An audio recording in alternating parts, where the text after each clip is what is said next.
يعني العربية أولى بالعولمة من كل لغة من لغات الدنيا.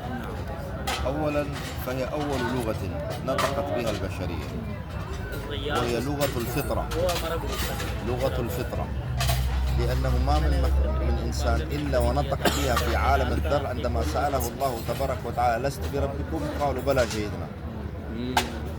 ثالثا هي أبقى لغة، اللغة الباقية إلى قيام الساعة. والأعظم من ذلك كله أنها لغة القرآن، حجة الله على جميع البشرية. فالقرآن حجة الله على كل إنسان، عندما الله تبارك وتعالى يقول في القرآن يا أيها الإنسان، فيجب على كل إنسان أن يعلم. وجعل الله حجته في القرآن بإعجاز القرآن، وهذا الإعجاز بالعربية.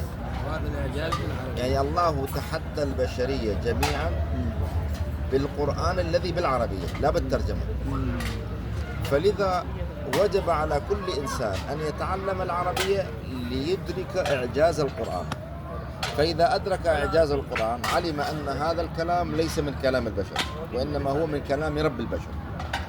وإذا علم أنه من كلام رب عليه أن يؤمن. وإذا آمن بالقرآن آمن برسول الله وآمن بكل حكم من أحكام الله تبارك وتعالى. فصار القرآن منهج حياته وسعادته وراحته وطمأنينته في الدنيا قبل الموت، عند الموت، بعد الموت، إلى أن يدخل الجنة بهذه السعادة.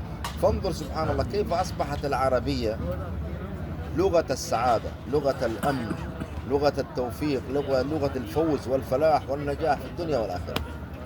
فإذا نحن عندما نتكلم عن عولمة فالأولى بل يجب أن نعولم العربية. لماذا هذه الجموع البشرية نجعل العربية عالمية؟